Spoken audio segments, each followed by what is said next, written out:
I suddenly realized just how unfortunate my sister really was. An idea sparked in my mind, and all I had to do was wait and watch closely.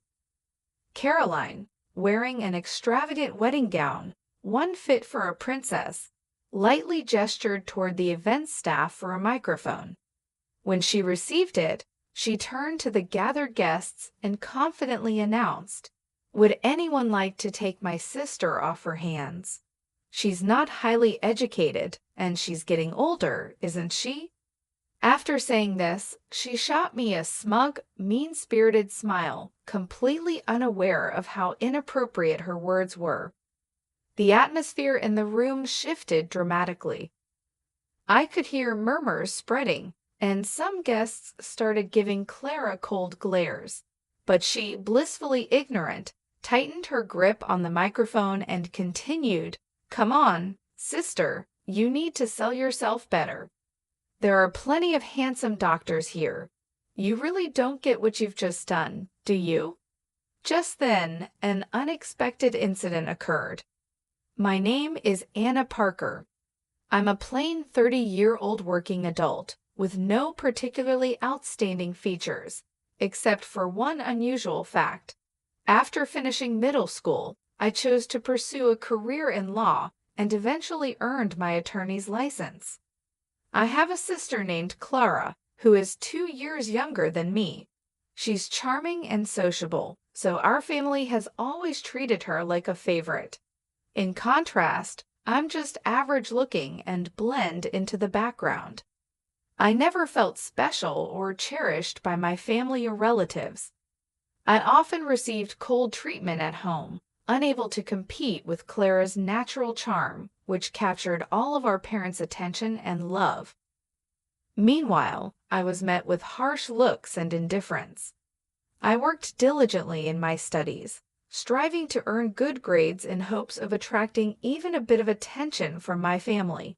But no matter how hard I tried, I could never outshine her. Eventually, I grew tired of competing for my family's love. I decided to take a different path, one where I would give up on seeking their affection. Instead, I poured my energy into my studies, promising myself that I would find my own worth. As I deepened my knowledge, I found confidence in my abilities, and my efforts paid off with visible results. I held on to the hope that my academic success would someday earn me praise from my parents. I continued to sit at my desk late into the night, studying and working hard throughout middle school. I consistently held the top spot in my class, outperforming my peers in every test. Despite my accomplishments, I never once heard words of praise from my parents. Instead, I often faced what felt like criticism for my grades. "It's not enough just to be at the top. You need to get nearly perfect scores in every subject." Yes, even a 95% in science isn't good enough. They'd say things like, "This recent exam was really hard," only to follow up with, "Excuses, excuses. Your lack of effort is why your results are disappointing." My mother's voice was sharp like ice, cutting through my confidence. "Are you really planning to show off those less-than-perfect grades?" All I could do was murmur an apology. "Yes, I'm sorry." No matter how much time and effort I invested, my results never met my parents' expectations of perfection. They never acknowledged my hard work. Any score below 100% was just a reason for reprimand. But more hurtful than my parents' coldness were Clara's seemingly innocent words. "Oh, sister, you're not getting lectured again, are you?" She'd enter my space without knocking and smirk at my report card. "Good grades and still scolded? That's sad. I get praised for barely passing." "Did you come here just to say that?" I asked, feeling the sting of her words. I was worried maybe you were down again, but I didn't expect such a cold reception. Clara feigned concern as she spoke. "If you were really worried about me, you wouldn't say things like that," I retorted quietly. That's your problem. You're always so distant. That's why Mom and Dad don't show you any love," she said. Her gaze was as cold as ice, filled with unmistakable contempt as she looked down at me. For a brief moment, I could feel that attitude radiating from her even as she walked away. After she left, I could hear her cheerful laughter mingling with our parents' voices in the living room. I should have been used to this by now, but suddenly a wave of sadness washed over me, and I couldn't hold back the tears streaming down my cheeks.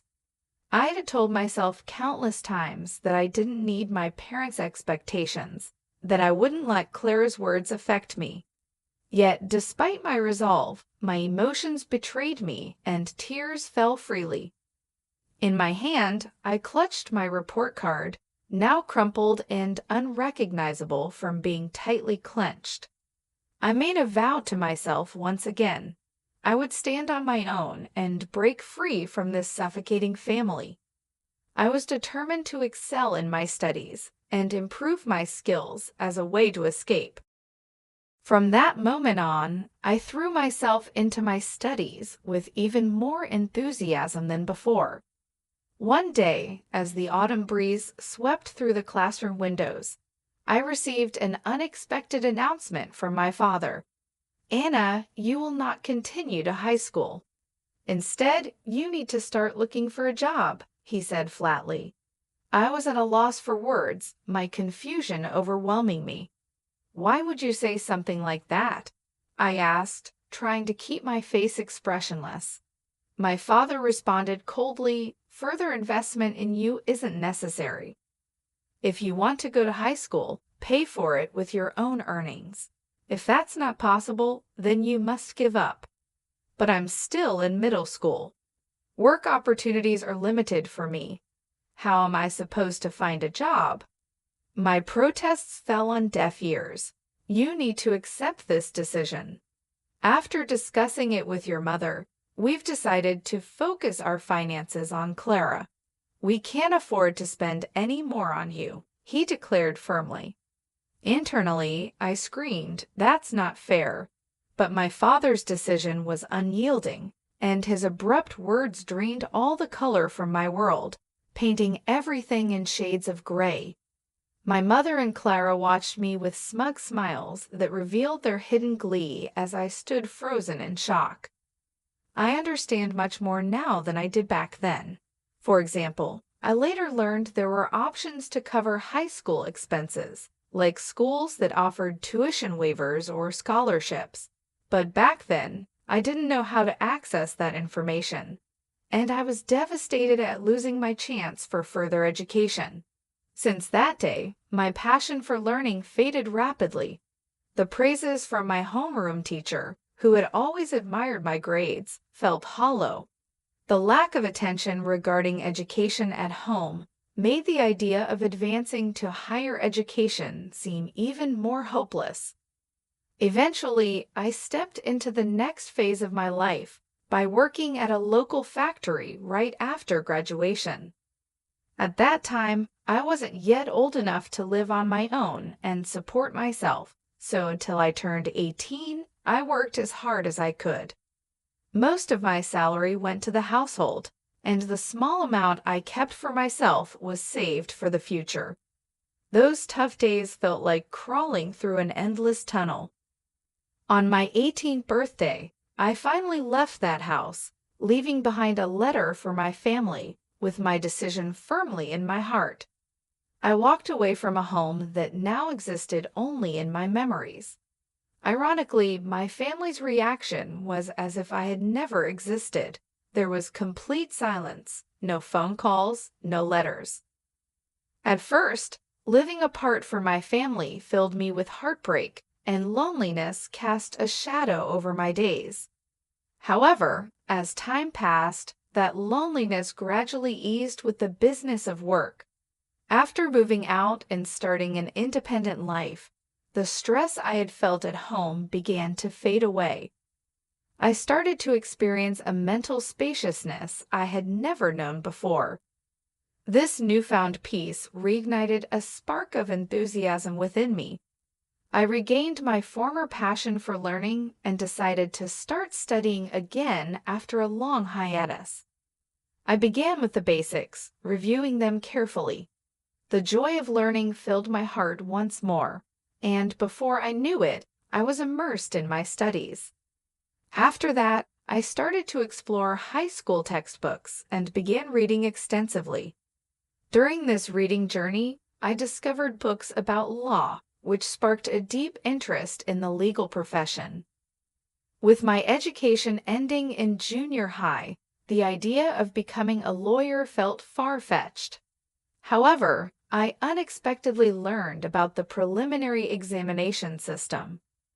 This system offered a chance for someone with my educational background to take the bar exam. Armed with this new knowledge, my dedication to studying grew stronger. I seized every moment at home and even during short breaks at work to memorize legal terms. During lunch, I would eat while ensuring that my preparation for the bar exam never faltered. The factory where I worked was filled with people from the generation above me, most around my parents' age.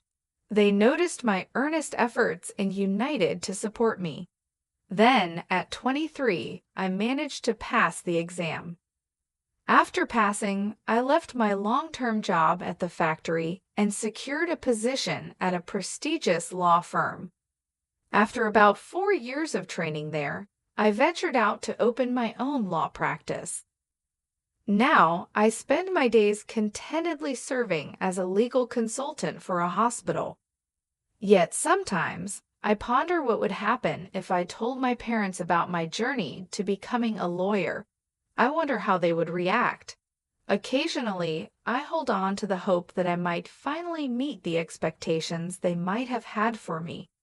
Nevertheless, I haven't shared any of this with them, and deep down, I believe I will continue to keep my distance. However, an unexpected reunion with my family came sooner than I thought. One evening after finishing work, I came home to find a message on my smartphone from Clara, my younger sister. It said she was getting married. "Clara is getting married," I whispered softly to myself. My sister, now 26, was engaged to a doctor, and her wedding was scheduled for next month. They wanted me to attend. Even after the long period of estrangement from Clara and my parents, I hesitated to meet them. But as a family member, I couldn't ignore this important event, so I sent a reply saying I would attend. Clara quickly responded with the details of the ceremony, including the exact date and location. The message ended with a note reminding me not to forget the wedding gift, which made me smile a little. It seemed that rather than welcoming me wholeheartedly, Clara was expecting a wedding gift. I decided to use the wedding as a chance to reconnect with the family and then part ways again. On the day of Clara's wedding, I carefully picked out a blue dress and headed to the venue for the ceremony. After completing the entrance formalities, I took my seat in the family section where my father and mother were already sitting. "You have some nerve showing up here. You must be doing well for yourself with that meager salary from the factory," my father said coldly. "Indeed, you're right. Introducing someone like her as family doesn't reflect well on us as parents," my mother added disdainfully. "Clara shouldn't have invited someone like you," my father continued. "I told them exactly that, but they insisted on receiving the celebration money anyway," my mother said quietly. Despite my presence, they spoke without hesitation, as if I weren't there. This was the harsh reality I faced. I had a faint hope that sharing my side of the story might help bridge the gap between my family and me, but that hope quickly shattered, leaving me feeling defeated. Both my father and mother completely avoided any conversation with me as I sat in silence. I glanced around the venue and noticed some familiar faces among the groom's side. Haven't I seen that person somewhere before? I wondered. I found myself musing as I felt a sense of déjà vu with the person sitting next to the groom. While I traced my uncertain memory, I looked up the groom's name, and my suspicion turned into conviction. The connection I had anticipated became clear. I couldn't hide my faint surprise at such a coincidence. It felt almost like a twist of fate. However, I decided to keep my emotions in check and quietly participate in the ceremony.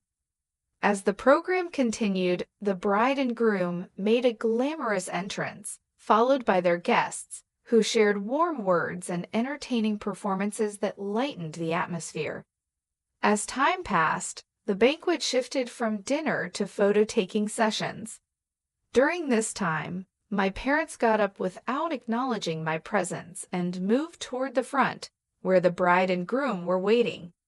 Clara, drawn like a magnet, stayed close to them, beaming with happiness as each photograph was taken. I tried to ignore the scene unfolding before me and focus silently on the meal in front of me. Unexpectedly, Clara quietly approached me.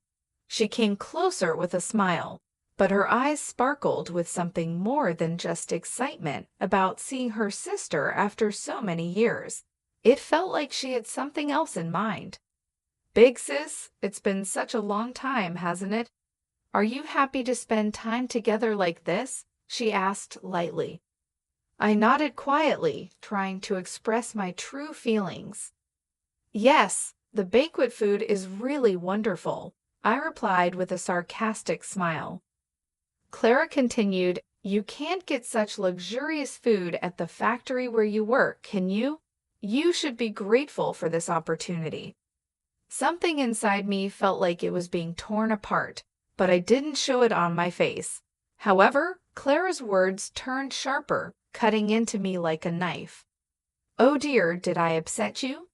I'm sorry, but it's natural for you to be envious, isn't it? Your little sister is marrying a doctor after all." The phrase "I'm sorry" slipped from Clara's mouth flippantly, as if it were just a meaningless ornament. I kept my expression neutral and quietly waited for my next move.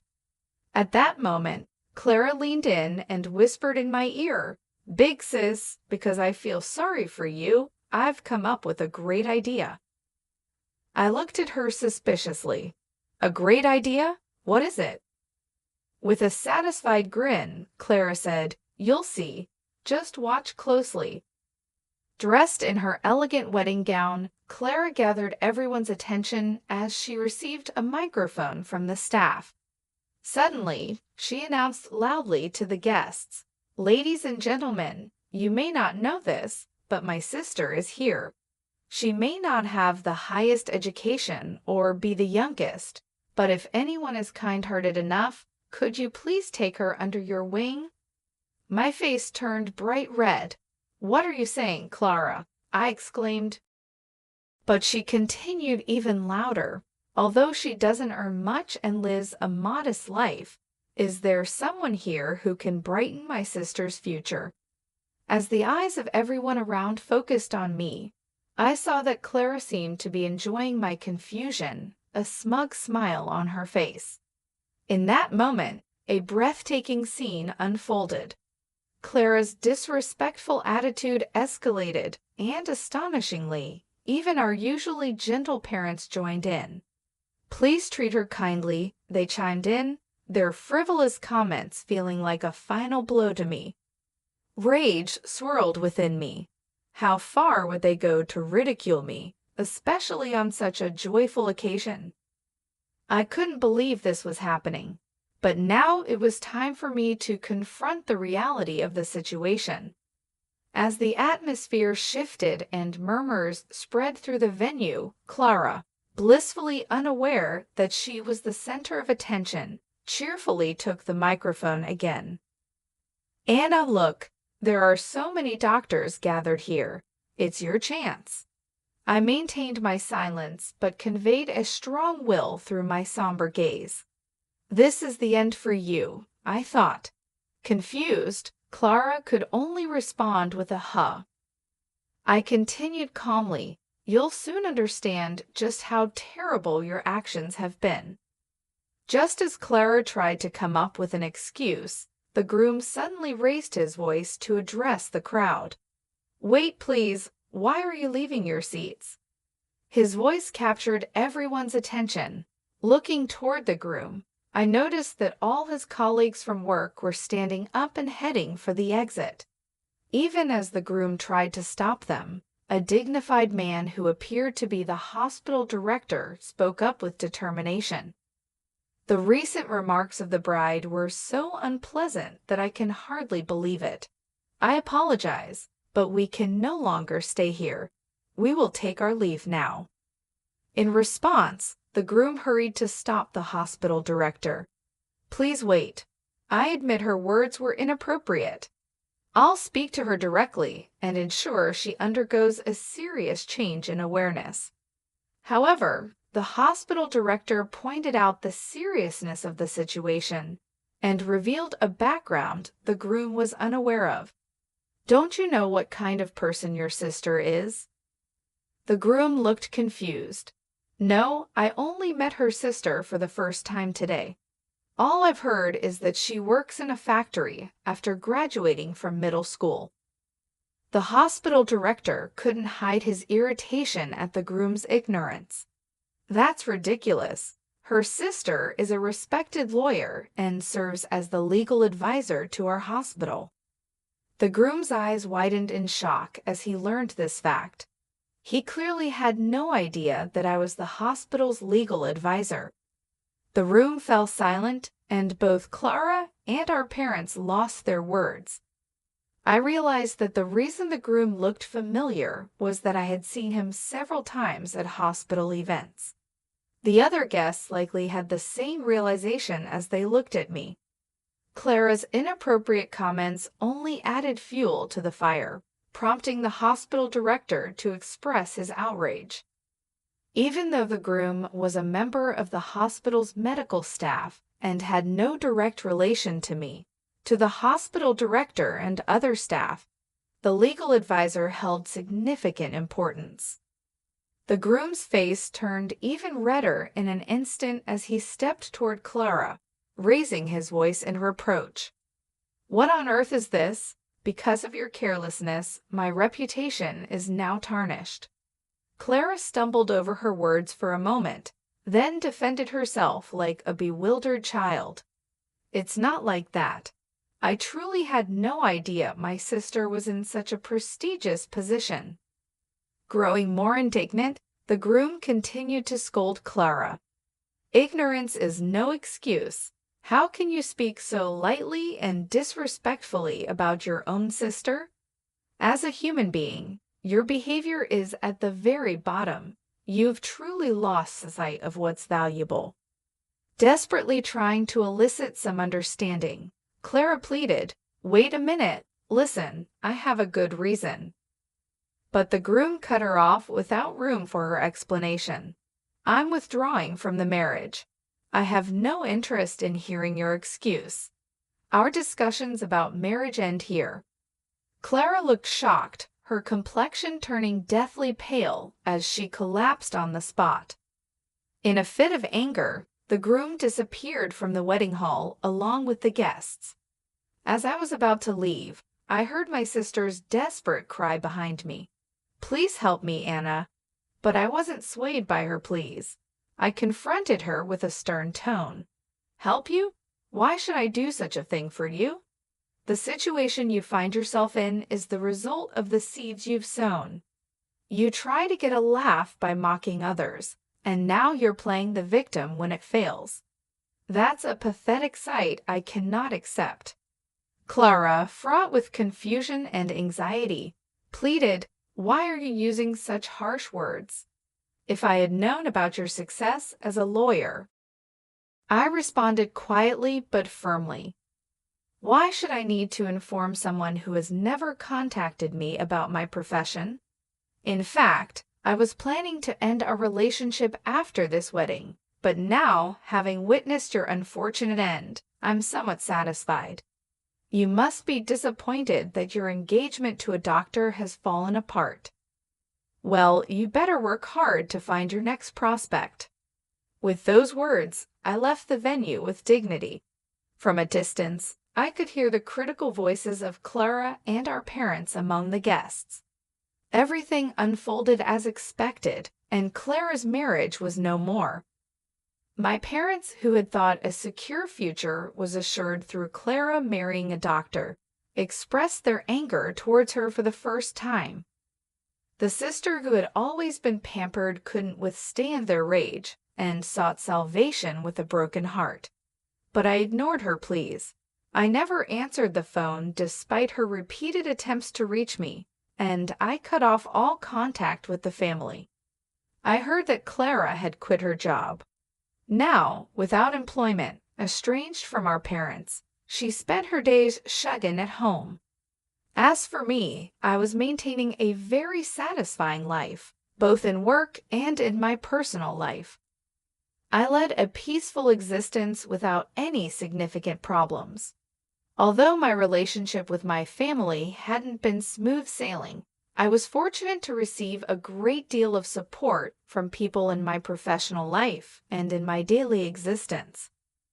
This blessed environment wasn't due to chance. It was the result of long-term self-investment and persistent effort. There were days when I faced harsh trials, but overcoming each one brought me to where I am today. Reflecting on my past struggles, I recognize their value and now hope to continue living a fulfilling life at my own pace.